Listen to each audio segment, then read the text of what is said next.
ನಮಸ್ಕಾರ ವೀಕ್ಷಕರೇ, ಮತ್ತೊಂದು ಎಪಿಸೋಡು, ಮತ್ತೊಂದು ಕಾಫಿ ವಿಚಾರ, ಮತ್ತೊಂದು ಕಾಫಿ ಸಮಾಚಾರ.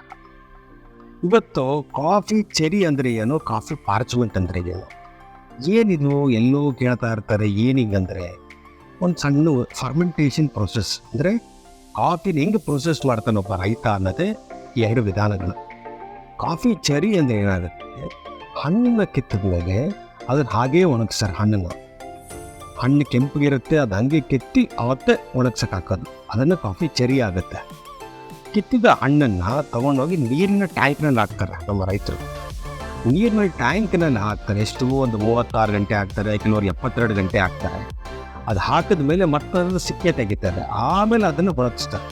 ಅದು ಕಾಫಿ ಪಾರ್ಚ್ಮೆಂಟ್ ಆಗುತ್ತೆ. ಇದು ಎರಡು ವಿಧಾನ. ಎರಡೇ ವಿಧಾನನ ಇಲ್ಲ, ಇವು ಇದ್ದಾವೆ. ಬಟ್ ಸದ್ಯಕ್ಕೆ ಎರಡು ವಿಧಾನ ವೆರಿ ಪಾಪ್ಯುಲರ್. ಮಿಕ್ಕಿದ್ದು ಯಾವ ಥರ ಪ್ರೊಸೆಸ್ ಮಾಡ್ತಾರೆ ಅಂತ ನಾನು ಮಿಕ್ಕಿದ ಎಪಿಸೋಡ್ಸಲ್ಲಿ ಹೇಳ್ತೀನಿ. ಕೇಳ್ತಾ ಇರಿ, ಸಬ್ಸ್ಕ್ರೈಬ್ ಮಾಡ್ತಾ ಇರಿ, ಕಮೆಂಟ್ ಮಾಡ್ತಾ ಇರಿ. Thank you.